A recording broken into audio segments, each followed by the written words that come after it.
Last episode on Walkabout, I was on Sable Island, about 300 kilometers southeast of Halifax. We were talking about horses, ecology, all the reasons that people usually come to this island. But you know, Sable Island is also home to hundreds of years of human history. And it's that history that I'm in search of on today's Walkabout.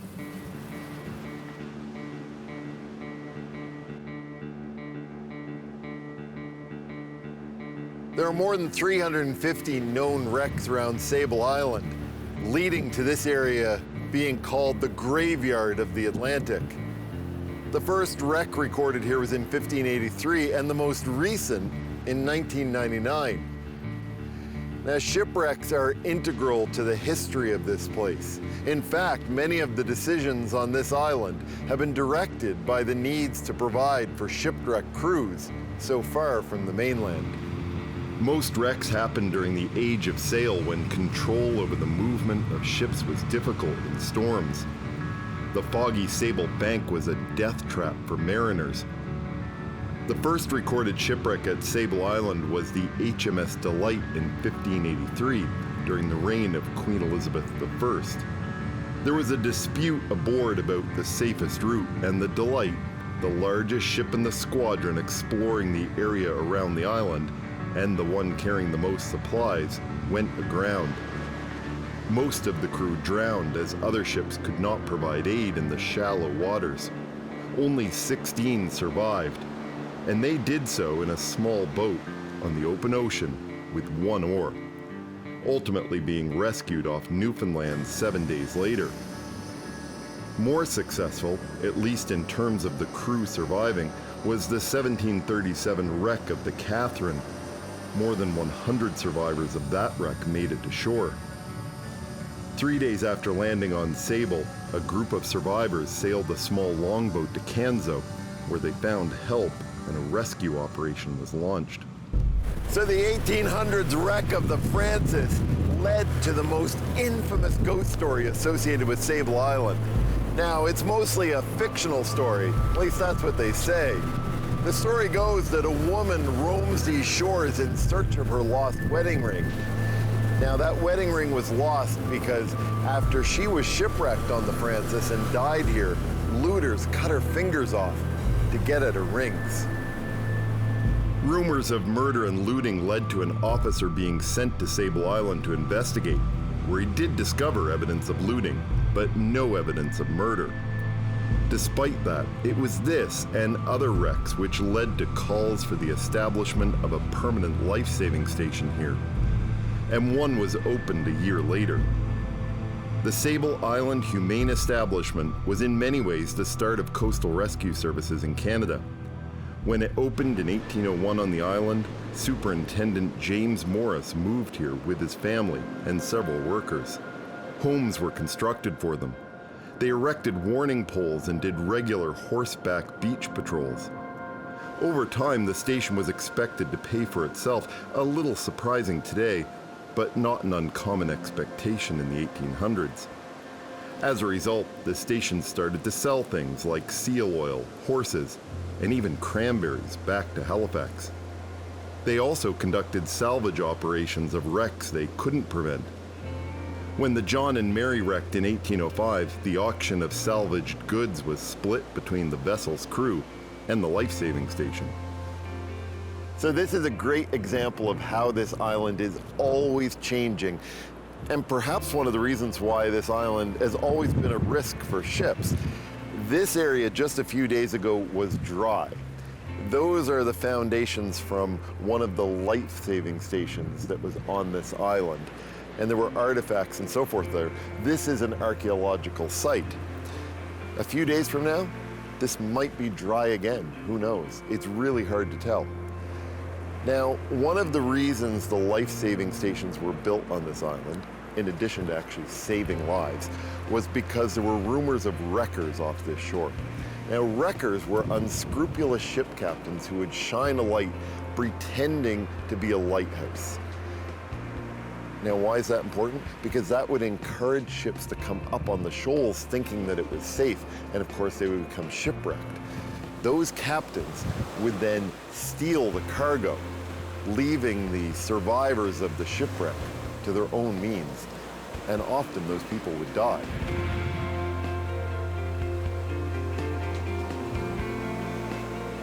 In 1861, the first lighthouse was built on Sable Island.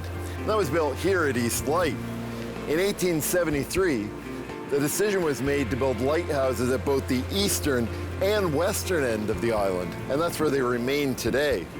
Now, around the same time, huts were built to provide food and shelter to crews who were shipwrecked on the island. That is, if they were lucky enough to get to shore.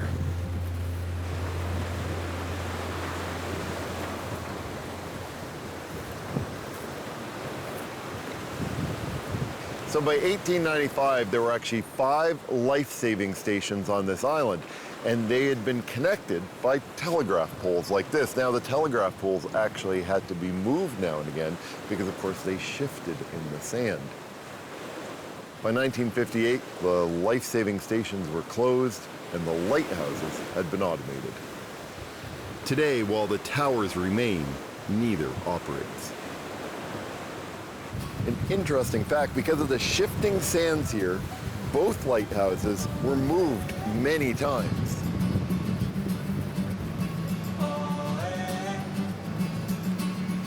Well, the 1947 wreck of the Manhasset was historically important because it seemed like the graveyard was closed. Then came July 1999. On an early morning, a 12-meter fiberglass yacht ran aground with 3 crew. Now, the crew was rescued by seismic exploration staff who were on the island at the time.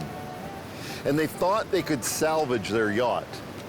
But when they came back 6 weeks later, the surf had just destroyed the boat, making it unrecoverable.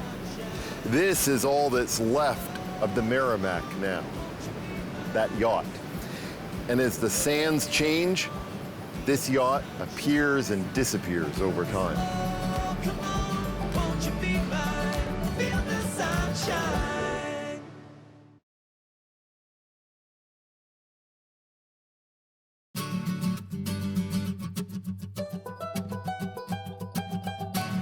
So you may wonder why it is that every time somebody gives a distance for the measurement of Sable Island from the mainland, they do it from Halifax, which is about 300 kilometers, rather than the closest distance, which is roughly half that at 156 kilometers. Well, the reason is because politically, Sable Island is actually part of Halifax. In the federal parliament, it's represented by the riding of Halifax. In the provincial legislature, it's represented under the riding of Halifax Citadel. And it is also represented and covered by Halifax City Council.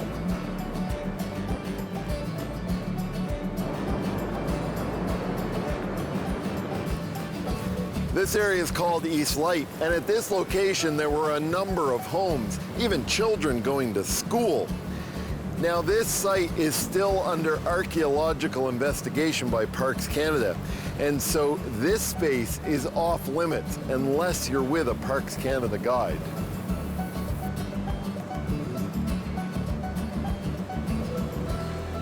You know, I think it'd be really interesting to be an archaeologist here because the sand keeps changing what can be found. This banister behind me was not visible a number of years ago, and now archaeologists think that possibly it may have been part of one of the early lighthouses here. And you can see all kinds of curved glass along the sand. Maybe that was part of the light as well. Who knows? And if you look at how the sands have shifted, the foundations around here are really high, and yet there's this big valley where all the artifacts have come down. And that's because the sands have actually been washed away from here, either by wind or water or some combination of erosion happening from different forces. This is a really special site because every week you can come out here and find something new. So this site doesn't look like very much, a hillside with some sand and some brick, but it's actually one of the oldest archaeological sites that have been found on Sable Island. It's the location of one of the former life-saving stations, and it's really, really important.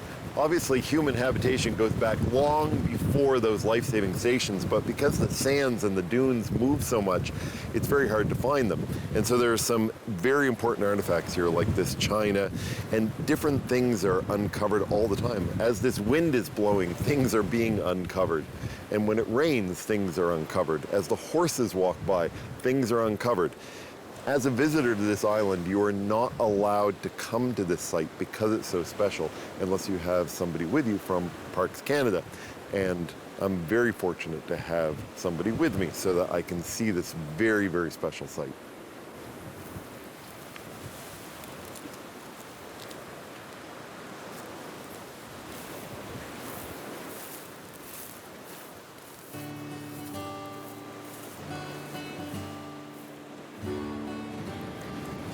So here's something interesting about Sable Island. I mean, everything's interesting here, but not only is this island changing shape, it's actually moving.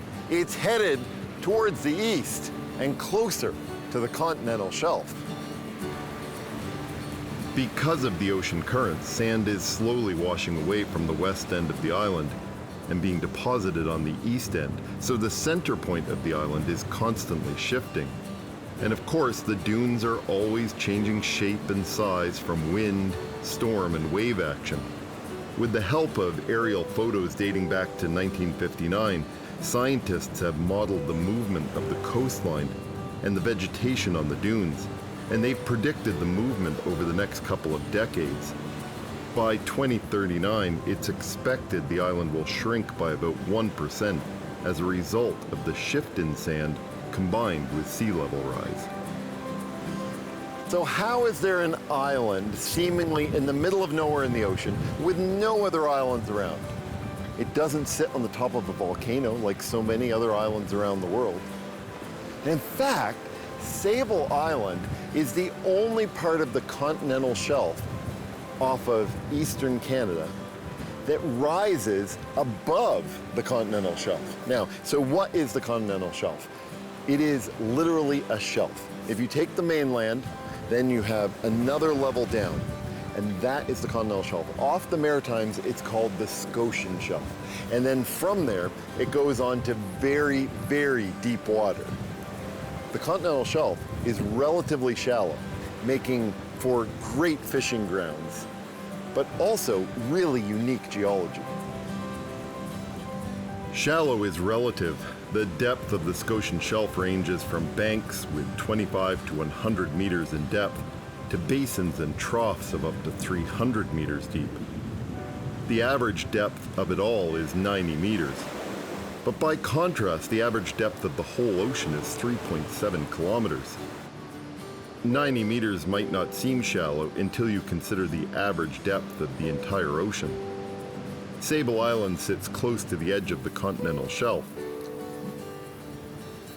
This entire Scotian Shelf covers an area of 120,000 square kilometers and has a distance from land of anywhere from 120 to 240 kilometers. So what has happened here is over millions of years, sand has been brought up from the continental shelf and created this island. Now, this island is crescent-shaped, and there's a reason for that. On the south side, you have the open ocean and its currents pushing hard against the island, violently at times. On the north side, you actually have sand still being brought up by the Gulf Stream. And that's why the sand is continuously being deposited at each end. This place is sort of like a giant beach in a way. Geologists describe the sand here as clean and uniform. It originates from sand deposited by rivers when glaciers were retreating during the last ice age.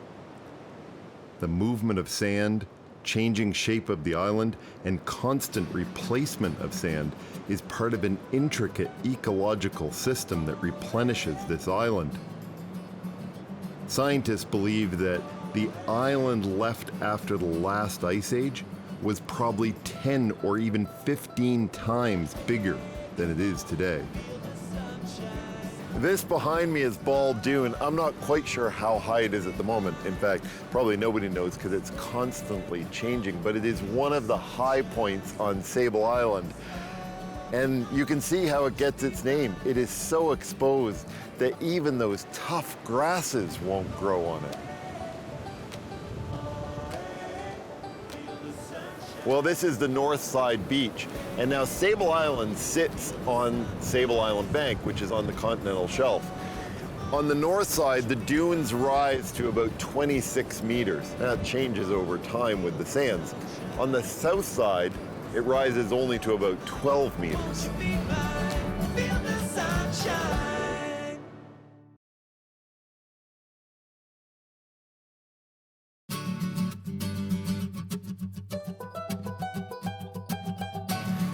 So this is Western Light behind me, and these buildings over here are actually used by Fisheries and Oceans today, even though Western Light itself doesn't operate. The climate on Sable Island is fairly moderate. It's actually a little bit warmer in the winter here than it is in Halifax and most of mainland Nova Scotia. However, they get wind like this at times, and it is foggy. 1/3 of the days during the year get at least an hour of fog.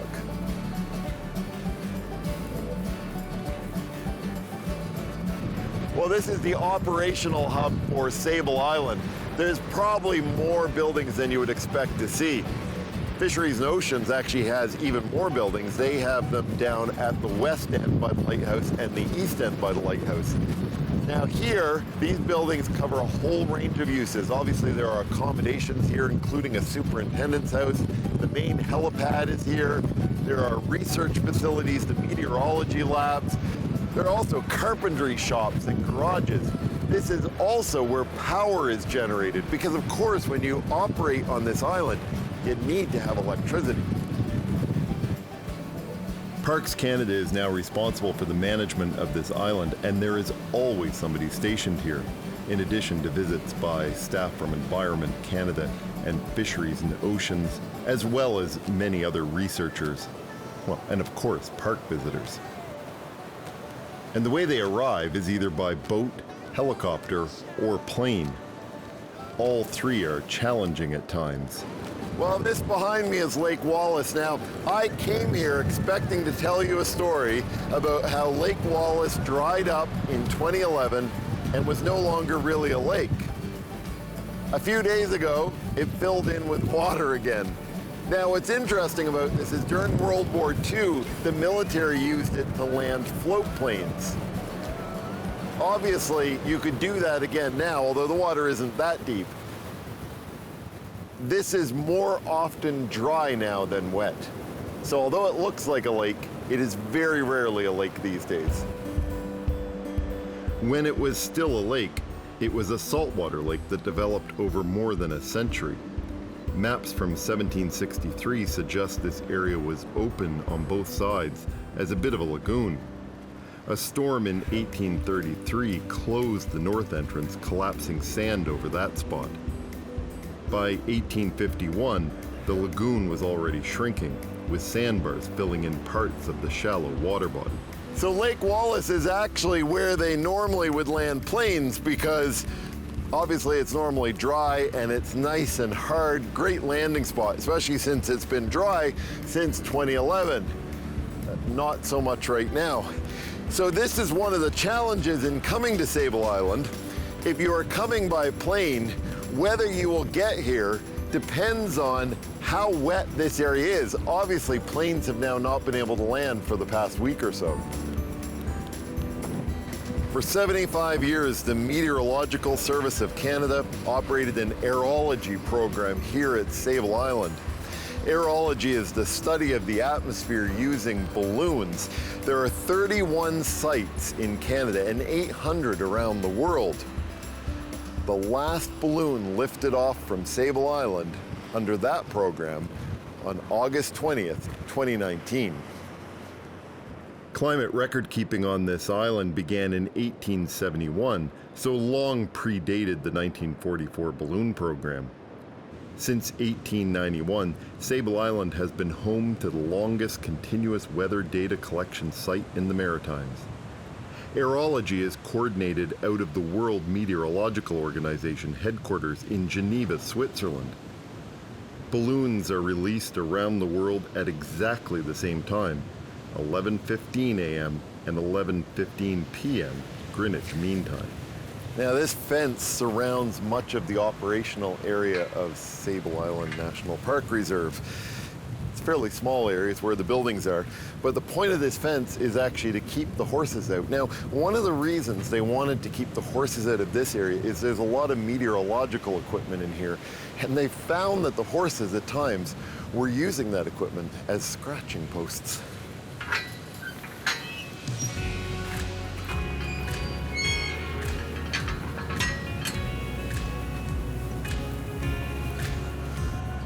So launching balloons on Sable Island had challenges. Sable Island was one of the windiest of all 31 of Canada's balloon launch stations. You can imagine what it's like to get a large hydrogen-filled balloon out, get it out without ripping it through these doors, and then launch it, and then hopefully not hit a fence or a pole. Can you imagine if it tore across a flagpole? Now, this building actually has garage doors on both sides, so they could pick the least windy side. But it was still a real tough job. Because of Sable's unique position downwind of industrial North America, this site was an excellent spot for studying air quality and the transport of pollutants. Studies have also been conducted related to how forest fire smoke travels and ozone layer damage near the Arctic. When the aerology program closed down at Sable, it moved to Shearwater near Dartmouth. Now, logistically, that was a lot easier. It's on the mainland, you can get supplies, easier for staff, all kinds of things like that. But before they did that, they launched balloons both here and Shearwater to make sure that the results would be equally reliable. And it certainly didn't mean the end of meteorological studies on Sable Island. Right over here are all kinds of pieces of testing equipment that are used to measure all kinds of changes in the climate. Things from temperature to pollution, radiation, even ozone measurements are sometimes done from here. Feel the sunshine. Oh, come on, won't you be mine? Hey, come on, feel the sunshine. Hans Christian Andersen once wrote, "To move, to breathe, to fly, to float, to roam the lands remote, to travel is to live." You know, whether you're here as a tourist or a scientist, this is a place that makes you see the entire world so differently. I hope your next walkabout takes you somewhere that you can experience the world in a new way.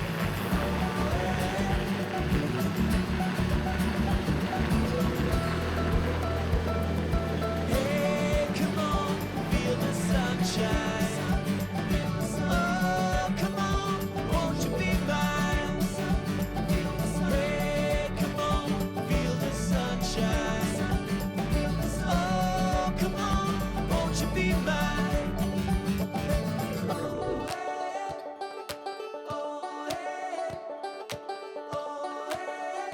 Feel the sunshine. Oh, hey. Oh, hey. Oh, hey. Feel the sunshine. Hey, come on, feel the sunshine.